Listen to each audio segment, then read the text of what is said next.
arrived at the station. But you know, one of the things that actually fascinated me about this province, which I don't think people actually appreciate, it's the codominances of people in this province.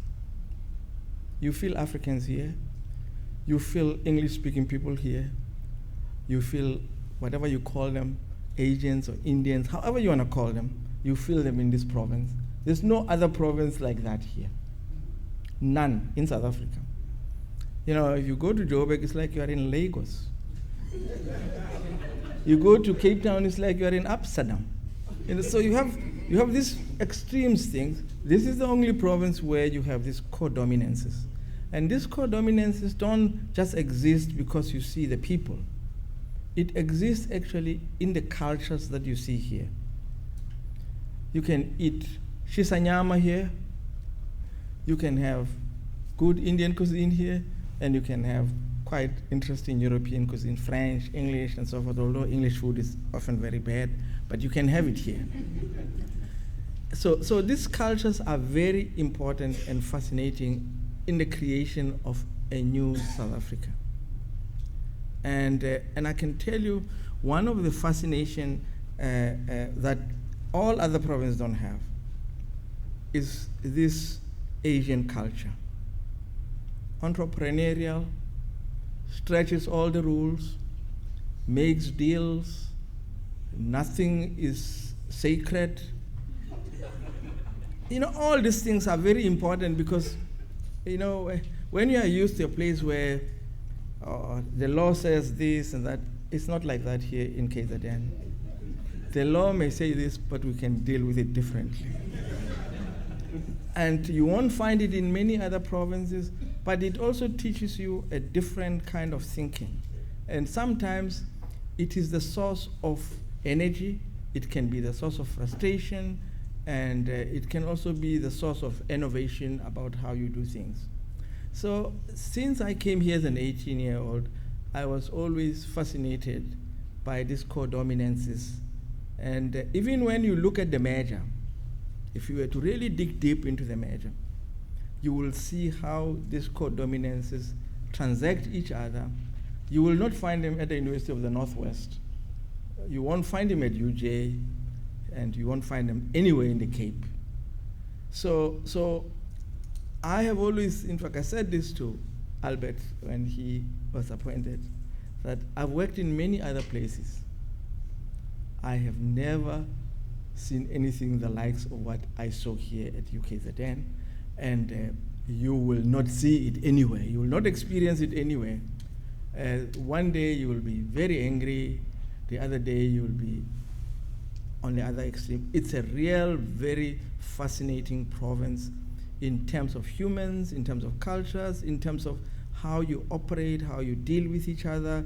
And of course, as I say, if you think about the constitution of unity in diversity, or that we're creating a new society, this is the province where you have to crack it.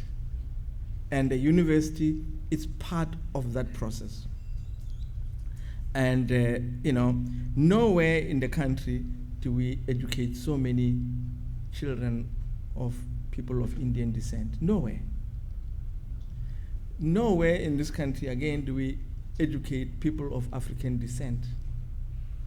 We have 31,000 African students here, bigger than the total size of WITS, bigger than the total size of UCT, and multiply that over time, and you can see the influence and the enormous influence that if we put things correctly, this university will wield in shaping the future of the country.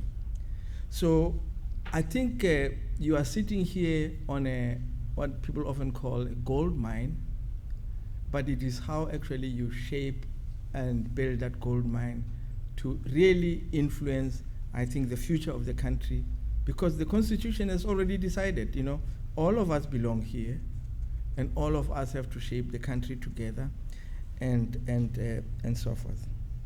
Now, I just want to summarize with finish it by 2 points. Somebody quoted this book called The African Renaissance, and I just want to say this, you know, when you have done work in science, you know that any piece of work that has been cited over 100 times is regarded as classic. This book has been cited 230 times since it's been published. So, and it's continuously growing.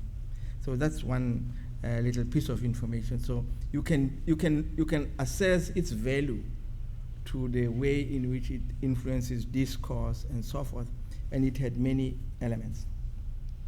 Finally, there is a comedian that I'm sure all of you will have come across, and I want people to understand it not literally but to actually nuances.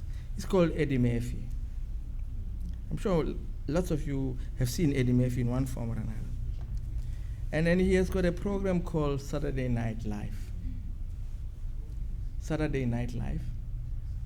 And I will suggest some of you get yourself a DVD or go into YouTube. And he has a sketch in this Saturday Night Live where he says he wants to experience America as a white man. Okay? I don't know if you have seen that sketch, but he goes underground, he hires some makeups, he reads all these Christmas cards like there's a potato under his tongue, like you talk at Oxford or something like that, so that he could pretend to be a white person. And he gets out and he says, this one part he says, you must look at how white people walk. They walk like their buttocks are tight. So, so you must walk like that, and you see them walking. So he gets into a bank. And he's met by a black bank manager. And he says, I need 4,000 US dollars. And so this black guy says, you don't have a collateral, you don't have any savings. Where do you come from? So as soon as that black guy says that, and a white man comes in and intervenes and asks the black guy, go for lunch. I will deal with this guy. And of course that was his boss. So the black guy goes away, and this white chap says, that was a close one. What's your name? And Eddie Murphy says, I'm called Mr. White. So he says, Mr. White, what do you want? He says, I want 4,000. So he takes out the box and gives him 4,000. And he says, we don't care. So he takes this 4,000. So Eddie Murphy asks, is there any other bank like this in the city? So that's why I say, I think just take it in its colloquial sense. But I think all it shows is that, history teaches us to behave in particular ways. That sometimes when we are together, we do things in our best interest and for ourselves without thinking that actually we're trying to create a new university. And a new university that is embedded in the Constitution where we must all participate. So do remember, I think there are many other sketches in that Saturday Night Live, which I often watch, and I'll urge people to watch them. But I think I should let people have some discussion. I do want to say that we are trying to create a new society. The university is part of that phenomenon, and let's bear that in mind as we do that. And also try and identify the uniqueness within the context of what we face. I do believe that UKZN is a very special province. It's got very unique strengths that, of course, sometimes strengths can also become weakness. But as an institution, I think we're sitting there to shape a new society where, as I say, the demographic here is quite codominant, and it's obviously, and it's palpable. And you can use that constructively as a developing society. I can see that Eddie is very fascinated about this codominance idea. Because as I say, if you go to Limpopo, all you see there are Pedis and Shangans. For you to see a white person in Limpopo, you must go to the farms. You don't do that in KZN. So, on that note, I think let's have a discussion. Thank you.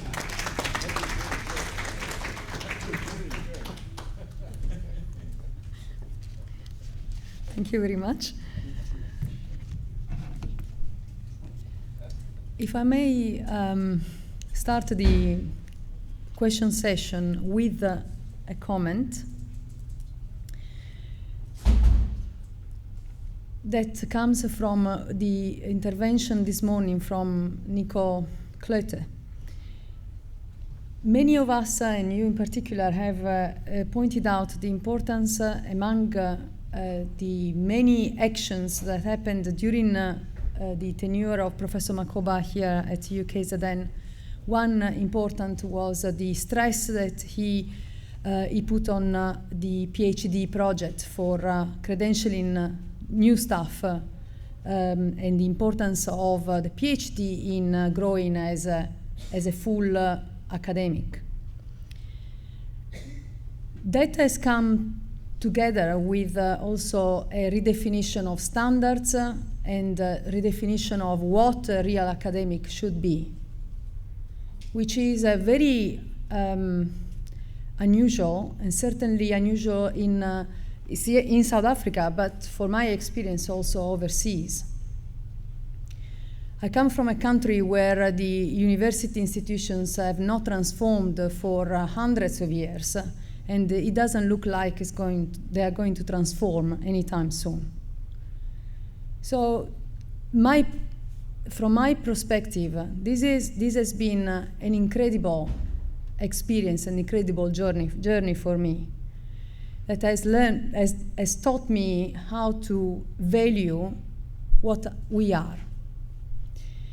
But also, I see as a Dean of Engineering, of a professional degree where it's very difficult to find people that's committed to academia, also an incredible challenge to attract colleagues in academia because of the very high standards that we have put and we have created here at UKZN. The standards are very different than other universities. And these other universities, there must be some discourse at national level.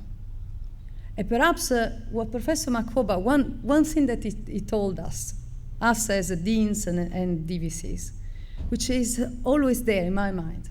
He said to us once at an executive deans forum, "You are cowards." I will never forget that. And he's right. I think someone should say to the other colleagues, the other vice chancellors in other universities, you are also cowards. Because you keep your standards, the standards of us academics, lower than what we do here at UKZN. And for that reason, there is a movement of people that perhaps find it very challenging to work here, that could actually enrich our endeavor better. I'm not sure if I have articulated it properly, but I think it's actually something that, from my point of view, and I think it's shared by other deans as well, one of the major challenges. We would like to be we would like to play at the same level as other universities, and I do not believe that is the case in South Africa. So perhaps that is also a challenge for our colleagues from other universities today. But anyway, sorry about that. Let's open the floor for questions and comments.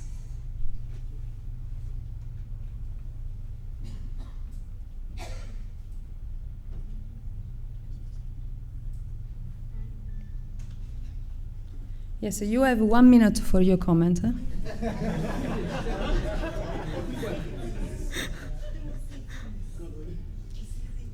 Okay, sorry, you lost the minute is passed.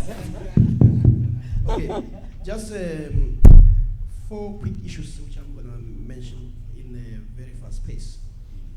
The issue of Professor Makgoba taking the matter of HIV/AIDS. I think it's also important to mention that at that time, the entire higher education failed South Africa. All the vice chancellors, without exception, chose not to take a stand in defense of knowledge. And it was embarrassing to have universities teaching and medical universities. I think the only other person who may have taken the position was Max Price. But all the blacks, they were just quiet. And that, I think, it should be recorded.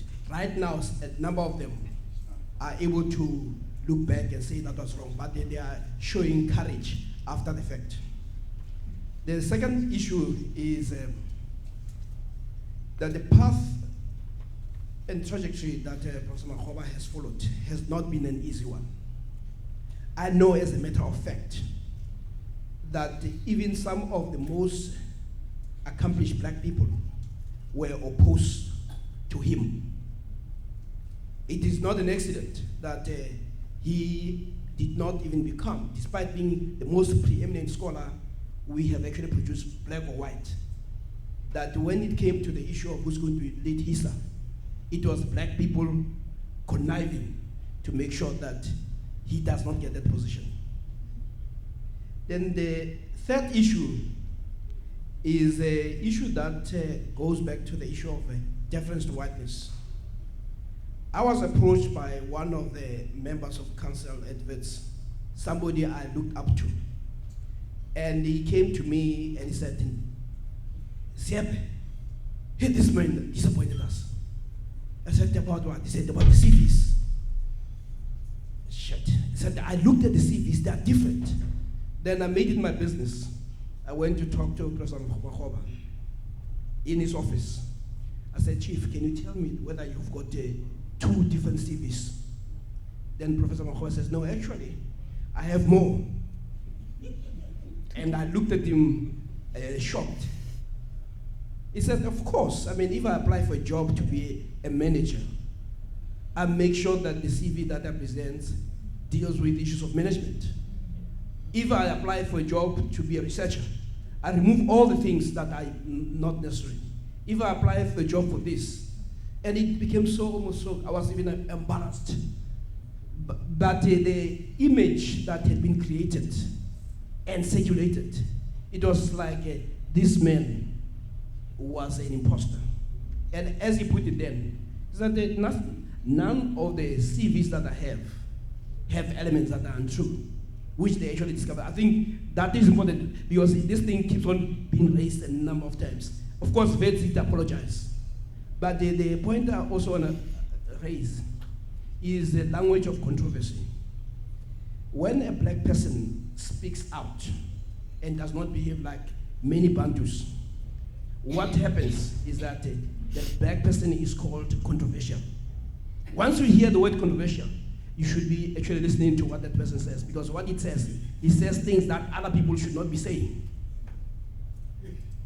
So the notion of controversy has always surrounded him, precisely because he does what Miles Davis does.